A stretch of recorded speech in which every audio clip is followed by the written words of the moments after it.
अस्सलामुअलैकुम वरहमतुल्लाहि वबरकातुहू। जनाब बाबूभाई सोपारी वाला गर्ल्स प्राइमरी स्कूल, कक्षा 5, विषय हिंदी, विषयांक निबंध लेखन।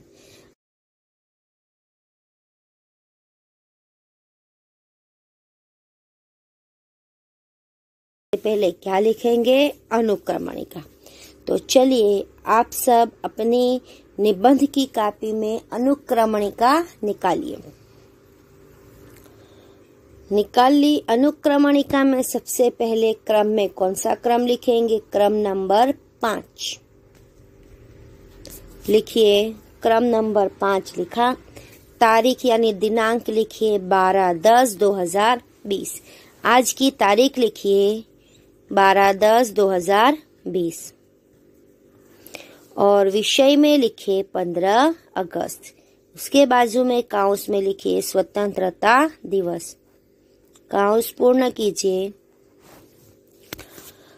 फिर से दोहरा रही हूँ। नंबर 5, दिनांक 12/10/2020 और विषय 15 अगस्त, काउंस में स्वतंत्रता दिवस, काउंस पूर्ण।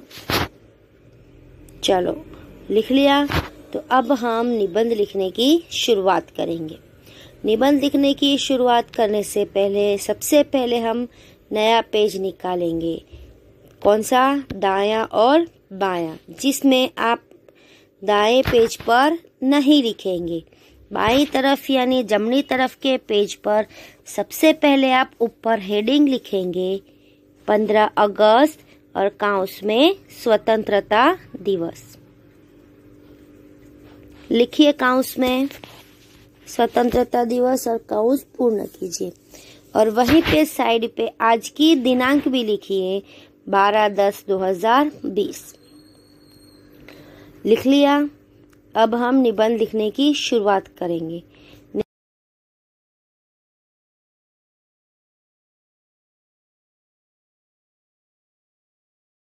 सुंदर स्वच्छ अक्षर में जोड़ने का ध्यान रखते हुए लिखना है। सबसे पहले हम पहला फकरा बनाएंगे। फकरा बनाएंगे यानी क्या करेंगे? आगे थोड़ी सी जगह छोड़ेंगे। लिखिए 15 अगस्त भारत की आजादी का दिन है, पूर्ण विराम। यह हमारा राष्ट्रीय त्योहार है, पूर्ण विराम। यानी 15 अगस्त के दिन हमारा भारत देश आजाद हुआ था, इसलिए इस दिन को हम एक राष्ट्रीय त्योहार की तरह मनाते हैं। चलो हमारा यह पहला फकरा पूर्ण हुआ। अब हम उसके नीचे से दूसरा फकरा लिखेंगे। सबसे पहले एक लिटी छोड़ेंगे और अब फकरा बनाएंगे। यानी क्या करेंगे? आगे थोड़ी सी जगह छोड़ेंगे। तो चलो लिखिए। आजादी के पहले भारत पर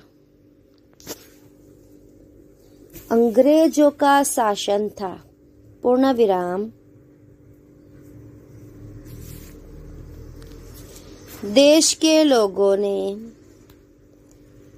आजादी के लिए अनेक आंदोलन किए, अल्प विराम, कुर्बानियां दी, पूर्ण विराम। फिर से आजादी के पहले भारत पर अंग्रेजों का शासन था। यानी हमें आजादी मिलने से पहले हमारे भारत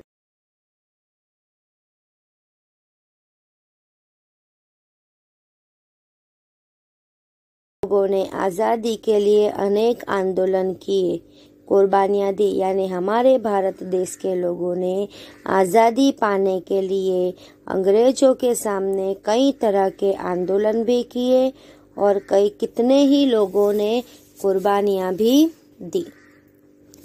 आखिर 15 अगस्त 1947 के दिन हमारा भारत देश आजाद हुआ, पूर्ण विराम।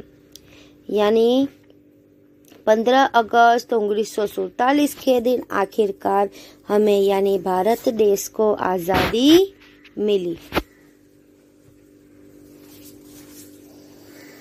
यह फकरा यहीं पे पूर्ण होता है।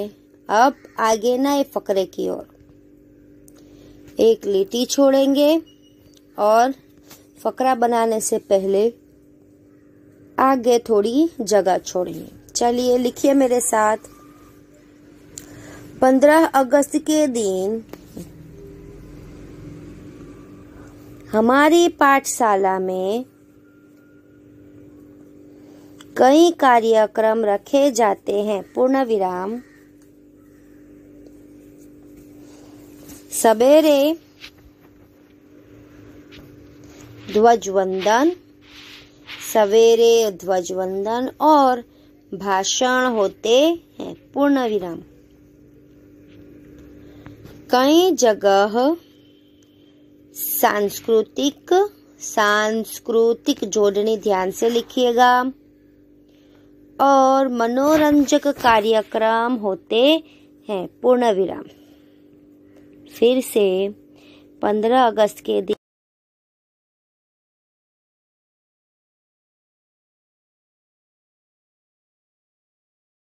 हमारी स्कूल में भी, हमारी पाठशाला में भी 15 अगस्त के दिन कई प्रोग्राम कार्यक्रम होते हैं। ऐसे हर जगह हर स्कूल में कार्यक्रम होते हैं। सवेरे ध्वजवंदन और भाषण होता है और कई जगह सांस्कृतिक और मनोरंजक कार्यक्रम होते हैं। ये फकरा भी यहीं पे पूर्ण होता है। अब हम नए फकरे की ओर जाएंगे। नए फकरे की ओर जाने से पहले एक लिटी छोड़ेंगे और फिर फकरा बनाएंगे, यानी कि आगे थोड़ी सी जगह छोड़ेंगे। चलिए अब मेरे साथ लिखिए। सुंदर स्वच्छ अक्षर में जोड़ने का ध्यान रखते हुए लिखिए। इस दिन हमारे देश की राजधानी, इस दिन हमारे देश की राजधानी दिल्ली का रंग देखने लायक होता है। पूर्ण विराम। दिल्ली का रंग देखने लायक होता है। लाल किले पर प्रधानमंत्री तिरंगा झंडा फहराते हैं। तिरंगा झंडा फहराते हैं। पूर्ण विराम। वे अपने भाषण में देश की जनता को संदेश देते हैं। देश की जनता को संदेश देते हैं। पूर्ण विराम। फिर से एक बार दोहरा रहे।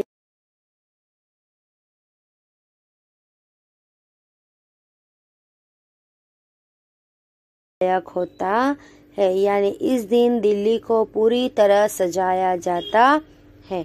लाल किले पर प्रधानमंत्री तिरंगा झंडा फहराते हैं, यानी लाल किले पर प्रधानमंत्री खुद अपने हाथों से ध्वजवंदन करते हैं, ध्वज फहराते हैं। वे अपने भाषण में यानी ध्वजवंदन के बाद वह भाषण देते हैं जिसमें अपने देश यानी भारत देश के लोगों को एक नया संदेश देते हैं। चलो ये फकरा भी यहीं पे पूर्ण हुआ। अब हम नए फकरे की ओर जाएंगे। नया फकरा शुरू करने से पहले सबसे पहले क्या करेंगे, हम एक लिटी छोड़ेंगे और उसके बाद की लिटी में नया फकरा बनाएंगे, यानी आगे थोड़ी जगह छोड़ेंगे। सबसे पहले डबल अवतरण चिन्ह में लिखिए जय हिंद। डबल अवतरण चिन्ह पूर्ण कीजिए। के नारे से मैदान गूंज उठता है, यानी पूर्ण विराम, यानी कि ध्वजवंदन के वक्त लोग राष्ट्रगीत और ध्वजवंदन गीत के साथ जय हिंद के भी नारे लगाते हैं, जिससे हम जहाँ पे ध्वजवंदन हो रहा होता है वहाँ मैदान जय हिंद के नारों से गूंज उठता है। चलिए, ये फकरा भी पूर्ण हुआ।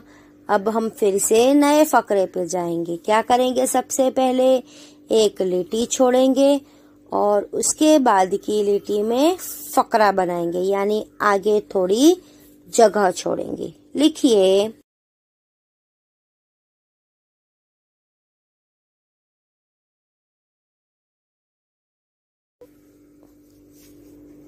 हमें बहुत उत्साहपूर्वक मनाना चाहिए, पूर्ण विराम। फिर से, यह स्वतंत्रता दिवस हमें बहुत उत्साहपूर्वक यानी पूरे जोश में अपनी खुशी से खूब धूमधाम से मनाना चाहिए, पूर्ण विराम। हमारा यह निबंध यहीं पे पूर्ण होता है। आशा करती हूँ कि आपको समझ में भी आया होगा और आपने सुंदर स्वच्छ अक्षरों से लिखा होगा। और अगर जो आपका लिखना बाकी रह गया है तो अब आप एक एक फकरा देख देख कर बिल्कुल अच्छे अक्षर से लिख लीजिएगा। नीचे, सबसे नीचे लिखिए जय हिंद। बिल्कुल बीच की लिटी में एक लिटी छोड़कर लिखिए जय हिंद। और हाँ, एक और बात, आपको यह निबंध यानी अभी तक हमने जितने भी निबंध लिखे हैं सभी निबंध आपको सुंदर स्वच्छ अक्षर में जोड़ने का ध्यान रखते हुए निबंध की नोट में तो लिखना ही है, लेकिन साथों साथ हिंदी की कॉपी में भी लिखना है। निबंध की कॉपी में और हिंदी की कॉपी में, दोनों में लिखना है सुंदर स्वच्छ अक्षरों में। हमारा यह निबंध यहीं पे पूर्ण होता है। धन्यवाद।